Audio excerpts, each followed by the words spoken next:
मोदी की मां को अपशब्द, भारी बवाल होना तय। बिहार में चुनाव होने के मद्देनजर राष्ट्रीय कांग्रेस पार्टी ने अपना पूरा फोकस बिहार में किया।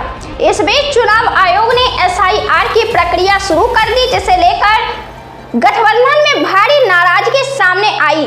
महागठबंधन में भारी नाराजगी सामने आई और सभी मिलकर चुनाव आयोग एवं भारतीय जनता पार्टी का विरोध किया है। जनता में भी आक्रोश नजर आया है। बिहार विधानसभा चुनाव में चुनाव आयोग 1% वोट को इधर से उधर कर देती है। इसका असर यह होगा कि महागठबंधन का 4 से 5% वोट प्रभावित हो सकता है। राहुल गांधी की यात्रा 17 अगस्त से आरंभ होकर 1 सितंबर को समाप्त हो चुकी है, लेकिन असल हंगामा होना अभी बाकी है, क्योंकि NDA इसे चुनावी मुद्दा बनाने में जुट चुकी है और महागठबंधन का मूड भी आक्रामक तेवर लिए हुए है। ऐसे में यह मामला दूर तक जाने वाला है और बिहार विधानसभा चुनाव के बीच यह गर्मा गर्मी चुनाव को प्रभावित करने तक उतरने वाली है। प्रधानमंत्री की मां को दरभंगा के राहुल गांधी के एक कार्यक्रम में अपशब्द कहा गया। कांग्रेस पार्टी ने इसकी निंदा की और अपना पलड़ा झाड़ लिया। उन्होंने कहा कि यह बेहद निंदनीय है और यात्रा के आगे निकल जाने के बाद किसी ने ऐसी हरकत मंच से की है। जिस युवक ने की उसका नाम राजा बताया गया। वह एक मुस्लिम युवक है जिसे हिरासत में लिया गया। वह दरभंगा के गांव का रहने वाला है और कार्रवाई उस पर की गई, लेकिन इस मामले पर भाजपा पार्टी आक्रामक तेवर में नजर आ रही है। बिहार में कांग्रेस पार्टी कार्यालय में भाजपा पार्टी के लोगों ने तोड़फोड़ की, माथा फट गया, वाहनों के शीशे चूर-चूर हो गए। मामला यही नहीं रुकता है। उत्तर प्रदेश में भी कांग्रेस के कार्यालय में गुस्साए हुए भाजपा की महिला कार्यकर्ता ने उत्पात मचाया है। अभी आक्रोश खत्म नहीं होता है। प्रधानमंत्री की मां को अपशब्द कहे जाने पर बिहार में 4 सितंबर को बिहार बंद कराया जा रहा है। प्रधानमंत्री मोदी ने भावुक होते हुए इसे देश की माताओं बहनों का अपमान बताया है।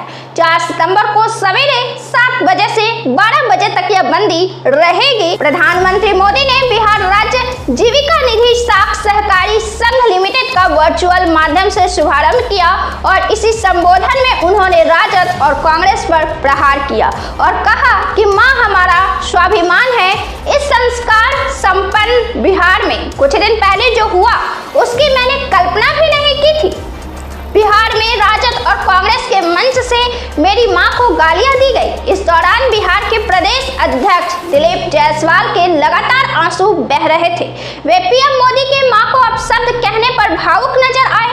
हालांकि यह मामला बीते 5 दिनों पहले का है। मोदी के संबोधन के दौरान दिलीप जायसवाल के पास बैठी अन्य महिला भी भावुक हो रही थी।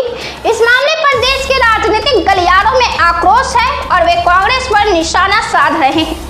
मायावती ने सबसे पहले कांग्रेस को निशाने पर लिया है। अन्य भाजपा नेता ने भी इस मामले में कांग्रेस पर आक्रोश व्यक्त किया है। कभी कांग्रेस के काफी करीब और राहुल गांधी के दोस्त माने जाने वाले ज्योतिरादित्य सिंधिया ने कांग्रेस को चरित्रहीन दल कह डाला है। उन्होंने कहा है कि यह दल चरित्रहीन हो गया है। सलीके से देखा जाए तो किसी की मां को अपशब्द कहना बेहद ही निंदनीय है और देश के प्रधानमंत्री पद पर आसीन किसी व्यक्ति के माता के बारे में कहना और भी निंदनीय है। यह देश के लोकतांत्रिक पद का अपमान है। यह देश प्रेम के बीच आने वाला एक रोड़ा है। इस मामले पर कांग्रेस पार्टी घिर चुकी है। कांग्रेस के मीडिया प्रभारी पवन खेरा का कहना है कि भाजपा के लोग ने ही ऐसी हरकत की है। राहुल गांधी की यात्रा को देखकर बौखला गई और इस वजह से यह हरकत की गई है। कांग्रेस के बातों पर ही गौर किया जाए तो यह पहला मामला नहीं है जब राहुल गांधी इस तरह के विवाद में आए हैं। पैड बांटे जाने को लेकर भी राहुल गांधी की तस्वीर के साथ दुष्प्रचार कर राहुल गांधी को बदनाम किए जाने की कोशिश की गई थी।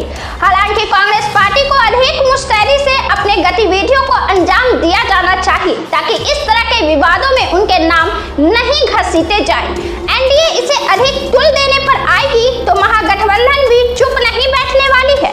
यूं ही महिला के मुद्दे पर राष्ट्रीय जनता दल के नेता और बिहार के पूर्व उप मुख्यमंत्री तेजस्वी यादव PM मोदी, भाजपा की सरकार और NDA को निशाने पर रखते हैं। बिहार में लगातार महिला के साथ घटनाएं सामने आती हैं। मणिपुर में जो कुछ हुआ उससे भाजपा पार्टी सीधे निशाने पर आई हुई है। ऐसे में महागठबंधन के पास भी कई मुद्दे हैं जिस पर वे भाजपा पार्टी को घेरने के लिए तैयार बैठी हुई है। हालांकि हम इस बात को फिर दोहराते हैं कि किसी की मां को अपशब्द कहना बहुत ही